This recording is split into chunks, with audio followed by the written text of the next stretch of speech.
Salut à tous, ici c'est votre servante, l'évangéliste Marie Madala. Je viens auprès de vous aujourd'hui vous parler de la part du Seigneur. Mais avant de faire toutes choses, j'aimerais que nous prenions quelques minutes pour remettre ce moment entre les mains du Seigneur. Père, nous te donnons toute la gloire et toute l'honneur. Nous disons que tu es Dieu et tu demeures Dieu éternellement. En dehors de toi, il n'y a point d'autre Dieu. Tu es le même hier, aujourd'hui et éternellement. Tu es celui qui a fait toutes choses. Jésus-Christ de Nazareth, le seul véritable Dieu, le chemin, la vérité et la vie. Nous te remettons ces moments. Nous prions que tu sois au total contrôle de quiconque va écouter cette parole, de quiconque va se connecter pour écouter ce que tu as envie de nous dire. Nous prions que tu prennes le total contrôle de tous tes enfants partout dans le monde entier, là où ils se trouvent, que lorsqu'ils écouteront ta parole, qu'ils puissent écouter ce que tu dis. Ouvre leur entendement spirituel, soumets leur esprit, Seigneur, soumets leur esprit à la volonté du Saint-Esprit. Et moi que tu as choisi pour véhiculer ce message, laisse que le moi meure, laisse que ma personne diminue et que toi seul, précieux Saint-Esprit, sois élevé. Nous voulons t'élever encore en cette journée. Nous voulons dire que tu es Dieu. Nous voulons dire que tu es roi. Viens, papa, et prends la première place. Nous scellons ce moment dans le sang de l'agneau. Et nous commandons à tout esprit qui voudra se lever pour venir interrompre ces moments, d'être consumé par le feu du Saint-Esprit. Nous prions que ces moments soient cachés dans le sang de l'agneau. Au nom de Jésus. Je viens de la part du Seigneur. Et je viens vous parler de la part du Seigneur Jésus-Christ. Le Seigneur vous aime. Et il aime chacun d'entre vous. Et c'est pour cela qu'il a choisi ces moments afin de venir éclaircir les ombres sombres de ta vie. Le Seigneur veut donner la réponse à tes questions. Il veut t'éclairer. N'oubliez pas, il est la lumière du monde. Il est ce sel qui donne la saveur. Il est l'étoile brillante du matin. Nous l'appelons le ressuscité. Il est le roi au-dessus de tout autre roi. Celui qui est assis sur le trône. Je viens ce soir toucher un sujet très sensible. Je viens dévoiler les œuvres de l'ennemi. Je viens mettre à nu ce que l'ennemi a passé le temps à faire dans le noir, afin que toi et moi, nous serons libérés. Car celui qui libère, c'est le Seigneur Jésus-Christ. Celui qui délivre, c'est l'agneau immolé. C'est le roi, c'est le lion de la tribu de Juda. C'est l'alpha et l'oméga, le commencement et la fin. Bien-aimé, je voudrais parler du viol. Le viol. Que quelqu'un dise le viol. Beaucoup de personnes n'aiment pas lorsqu'on parle de ce sujet. Mais beaucoup n'y savent pas que ce problème est la cause de beaucoup de divisions, de beaucoup de morts, de beaucoup de blocages dans la vie de plusieurs personnes. Le viol est un démon dangereux. Moi, je dis que le viol, son nom encore, c'est la grande Babylone, la mère des prostituées. Bien-aimé, ouvre très bien tes oreilles. Prends le temps pour écouter cette parole, je t'en prie. Tu ne regretteras pas ce que l'Éternel veut te dire aujourd'hui. Nous allons lire un verset. Tu vas prendre ta Bible, bien-aimé, et nous allons lire dans le livre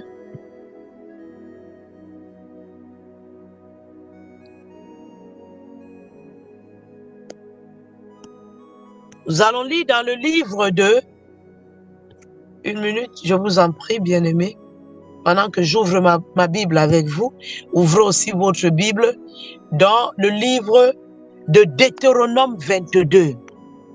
Deutéronome 22, le verset 25 à 29, le Seigneur dit ceci.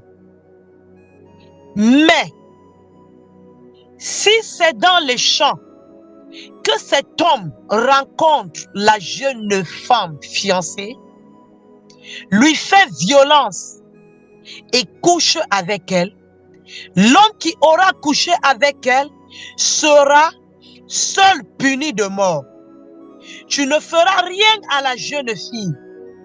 Elle n'est pas coupable d'un crime digne de mort, car il en est de ce cas comme de celui où un homme se jette sur son prochain et lui ôte la vie.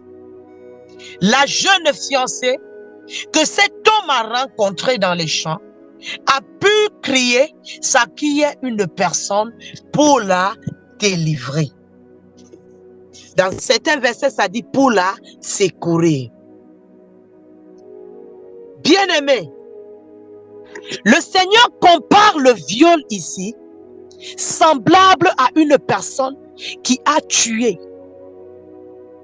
Le viol est dangereux. Beaucoup de familles souffrent de viols. Des viols se passent dans des familles. Les parents violent leurs enfants. Vous allez voir un papa qui se lève et qui viole sa fille. Vous allez voir des cousins qui violent leur cousine, qui violent leur soeur. Un frère qui viole sa soeur.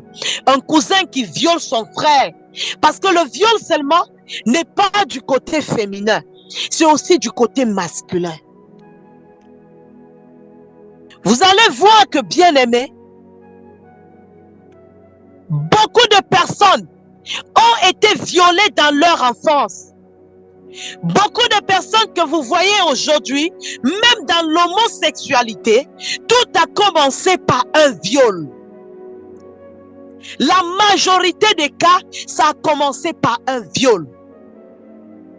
Vous allez voir des jeunes filles aujourd'hui qui sont même violentes, même dans leur foyer.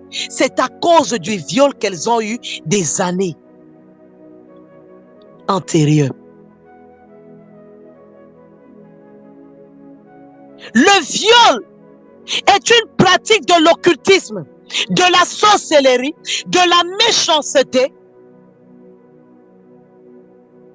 de l'homme.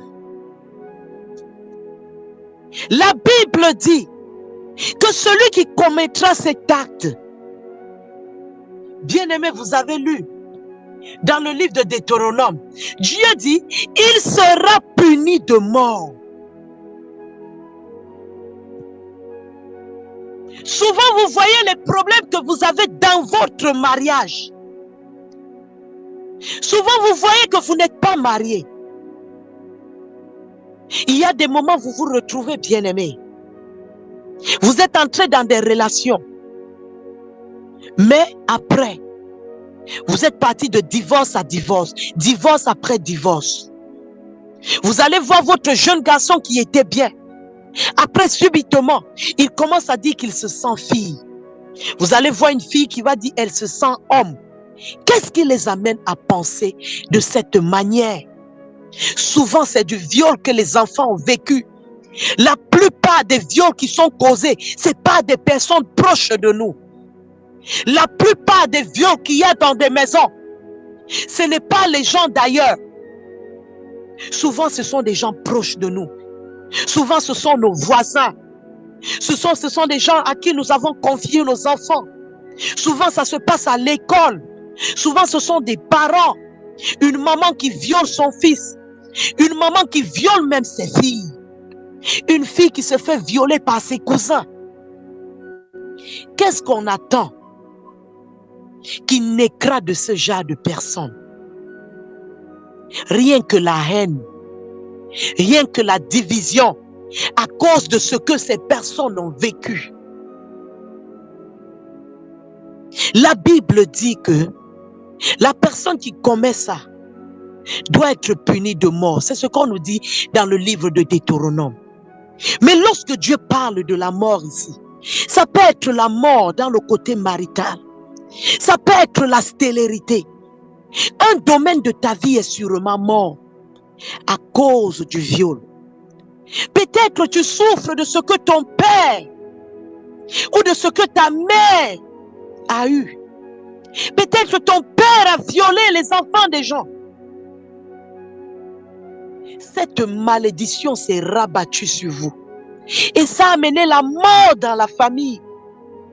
Ça a amené la mort dans la famille. Les jeunes meurent.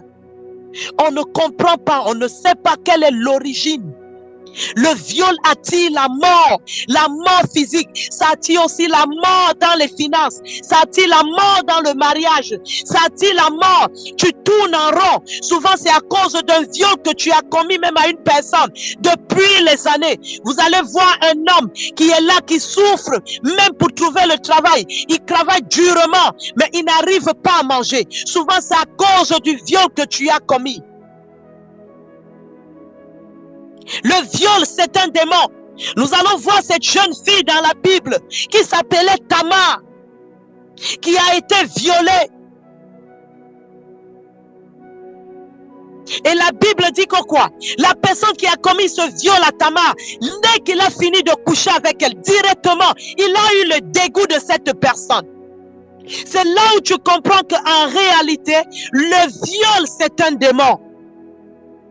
Comment est-ce que quelqu'un peut désirer une personne et après l'avoir violée, subitement, il ressent de la haine pour la personne? Ça veut dire que l'esprit qui l'animait, c'était un démon. C'était un esprit qui venait pour détruire la vie de cette personne qui l'a violée. Lorsqu'on vous viole, bien-aimé, c'est pour détruire votre destinée. Souvent, votre violeur ne sait pas cela. Lui-même, souvent, il est animé par un esprit pour venir violer. Ça détruit votre dignité. Ça détruit des personnes. Des gens marchent avec des blessures intérieures à cause du viol. Vous allez voir une maman, elle est violente même avec ses enfants. Elle tape les enfants n'importe comment. Elle parle aux enfants d'une certaine manière. Quand vous partez regarder dans la vie de cette femme, vous allez voir que cette femme a été violée, même dans son enfance. Et alors ça a mis cette violence en elle. Elle ne sait plus aimer. Elle pense qu'elle a oublié, mais c'est à l'intérieur d'elle. Il pense qu'il a oublié, mais c'est à l'intérieur de lui. Je connais ce jeune garçon qui a été violé par son oncle et qui est mort d'une manière horrible. Pourquoi? Vous allez voir, ce jeune garçon était un garçon très talentueux. Je vous parle des choses qui se sont passées dans ma famille. Un garçon talentueux violé par son oncle.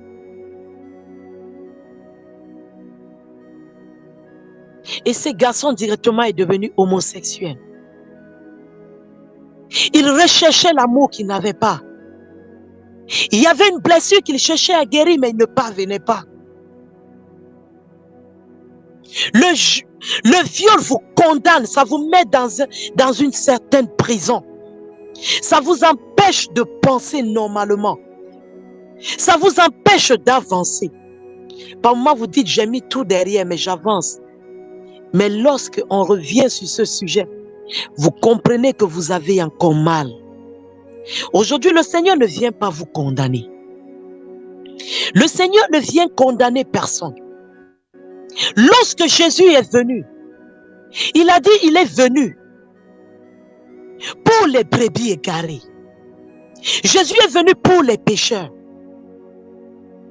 Je ne veux pas que tu commences à te culpabiliser et que tu commences à dire, moi j'ai été violé. Je n'arrive pas à pardonner, sûrement Dieu ne m'aime pas. Ou bien que tu te dises, lorsque j'étais plus jeune, j'ai commis ce genre de choses. J'ai violé les gens. Qu'est-ce que je peux faire? Sûrement Dieu ne m'aime pas. Je veux te dire que Dieu, il t'aime. Jésus, il t'aime. Et il veut te pardonner. Il veut que tu reviennes plus près de lui. La raison pour laquelle il est venu à la croix, c'était pour toi. C'était pour guérir ton cœur. C'était pour guérir ton âme. C'était pour guérir ton esprit. Tu penses qu'il t'a oublié. Tu penses que si Dieu existait réellement, pourquoi ces choses atroces allaient arriver? Non, bien-aimé. Tu as la réponse à la prière pour plusieurs. Si tu entres dans la prière, tu comprendras pourquoi il y a des choses de ta vie que tu as traversées. Souvent, le Seigneur veut que tu sois la voix des sans-voix. Souvent, le Seigneur veut aussi que tu guérisses aussi plusieurs personnes qui sont passées par là. Le viol, c'est un démon. Lorsque tu as été violé, cherche un serviteur, cherche une servante de Dieu et parle.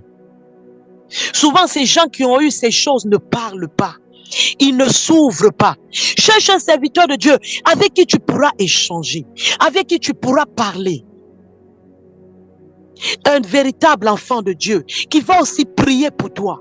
Parce qu'il va falloir aussi que tu aies une délivrance. Il va falloir que tu sois délivré.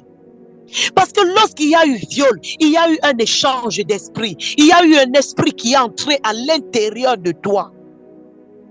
Lorsque tu as été quelqu'un qui a fait ces choses aux autres, tu dois rechercher le pardon de cette personne. Tu dois te repentir. Le viol ne regarde pas seulement ceux qui ne connaissent pas Dieu. Même dans la maison de Dieu, les viols se passent. Même dans la maison de Dieu, des serviteurs de Dieu violent les enfants, les jeunes filles, les jeunes garçons qui viennent pour chercher le Seigneur. Si tu es un serviteur de Dieu et que tu as fait ces choses, sache que tu as besoin de demander pardon. Souvent, ton ministère est bloqué à cause des choses pareilles. Souvent, ton œuvre est bloquée. Tes finances sont bloquées. La vie de tes enfants sont détruites à cause de ces choses que tu as commises. Et le Seigneur veut que nous rentrons tous dans la repentance. Le Seigneur veut que tu pardonnes.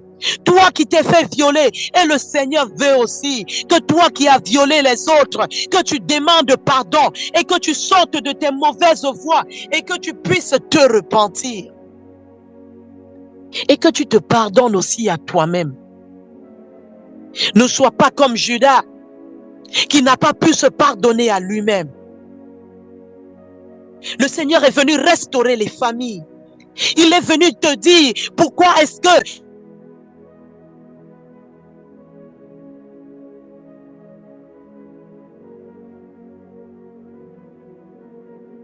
dans ta famille, l'Éternel est venu te dire pourquoi.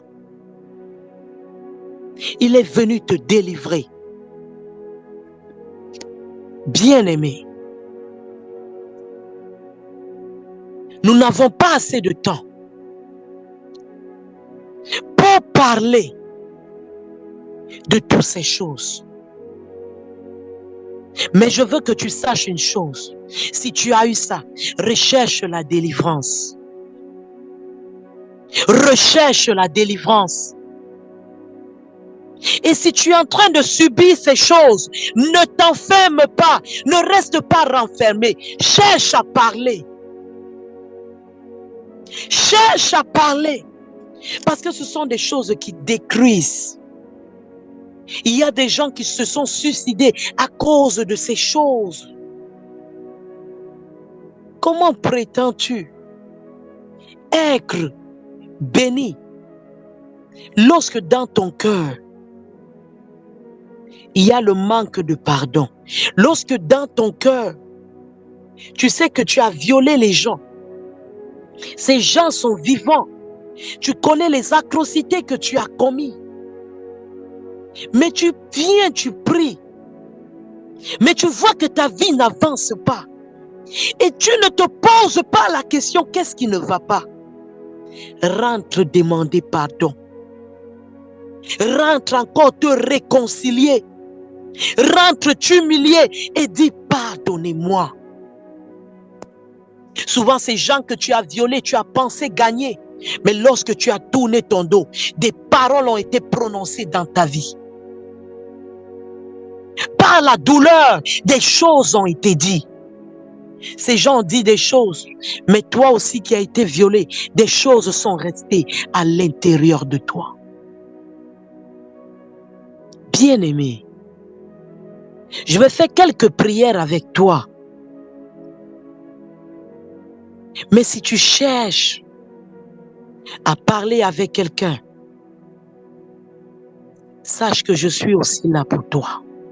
Si tu as ton pasteur, va vers ton pasteur, ouvre-toi à ton pasteur, explique-le tout et qu'il prie pour toi. Si tu vis des choses comme ça et que depuis tu es renfermé en toi, tu veux parler à quelqu'un, tu ne veux pas quelqu'un qui te connaît, bien-aimé, j'y suis là. Là où tu te trouves, bien-aimé, lève-toi et prie avec moi quelques sujets de prière. Si tu n'as pas encore accepté le Seigneur Jésus dans ta vie comme Seigneur et Sauveur personnel, réponds après moi. Dis Seigneur, me voici. Longtemps tu m'as cherché. J'étais loin de toi. Mais je suis rentré à la maison maintenant comme l'enfant prodige. Je te demande pardon. Accepte-moi comme ton enfant. Et aujourd'hui, moi aussi, je te prends comme mon Seigneur et Sauveur personnel. Je redédicace ma vie à toi et je m'abandonne à toi, corps, âme et esprit. Aujourd'hui, je te prends comme mon Seigneur, mon seul et véritable Dieu. Merci Seigneur, parce que tu m'as accepté encore dans ta maison. Je veux que tu pries maintenant, bien-aimé. Dis, précieux Saint-Esprit, tu m'as parlé encore ce soir. Tu n'as pas besoin de beaucoup parler. Un seul mot, j'ai compris ce dont tu voulais me dire. Aide-moi à oublier, à pardonner ces douleurs que j'ai eues.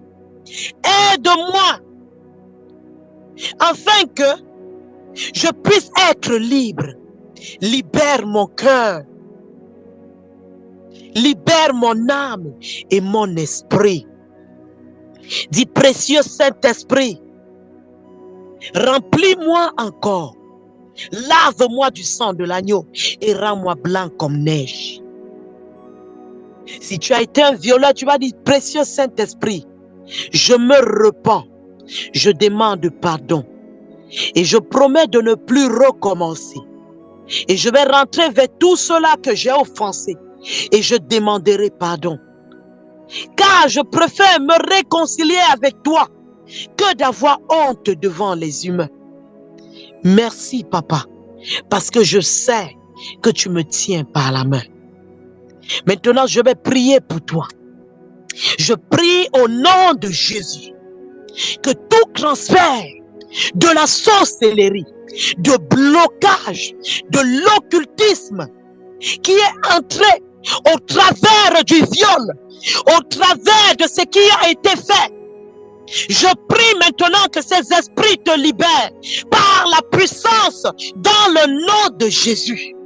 Je prie au nom de Jésus que tu sois libre, libre complètement, que tu sois libre et que tu sortes des prisons dans lesquelles le viol t'avait mis, les prisons du célibat, les prisons des finances, les prisons de la pauvreté, les prisons du manque de pardon, les prisons bien-aimées, quel qu'en soit le nom de la prison, là où l'ennemi t'a mis, les prisons du rejet, les prisons du rejet, là où il t'a mis, je commande par la puissance, dans le nom de Jésus, que tu sortes maintenant, que tu sortes maintenant, que tu sortes au nom de Jésus, que le démon te libère, qu'il te libère, qu'il te libère, et que la flamme de Dieu envahisse ton esprit, envahisse ton corps, envahisse ton être, envahisse toute ton âme, au nom puissant de Jésus. Je prie que tu sois libéré, libéré, car celui que le Fils de l'homme est affranchi est réellement libre.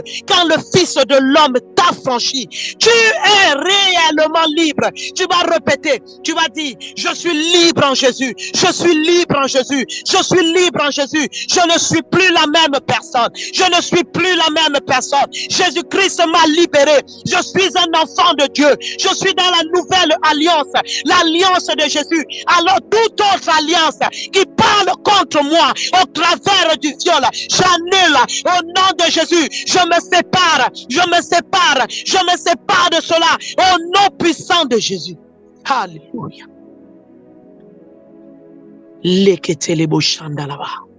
Alléluia.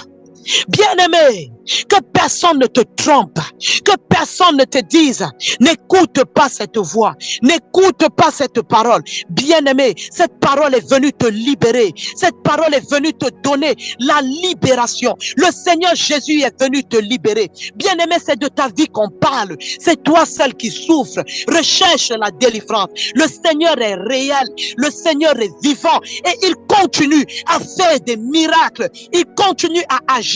J'aimerais dire à quelqu'un, s'il y a le faux, c'est parce que le vrai existe. Tu es une femme bénie et tu es un homme béni.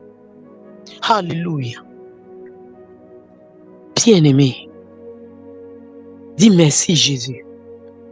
Merci pour ton amour. Merci pour le sacrifice de la croix. Merci parce que tu es Dieu. Merci parce que tu as aimé quelqu'un comme moi. Alléluia. Bien-aimé, je crois que au travers de quelques minutes que nous avons eu le temps de parler, le Seigneur a ouvert ton entendement pour comprendre beaucoup de choses et pour te libérer. Je prie que sa grâce soit avec toi, que son amour soit avec toi. Que le Seigneur vous bénisse. C'est au nom de Jésus que j'ai prié. Amen.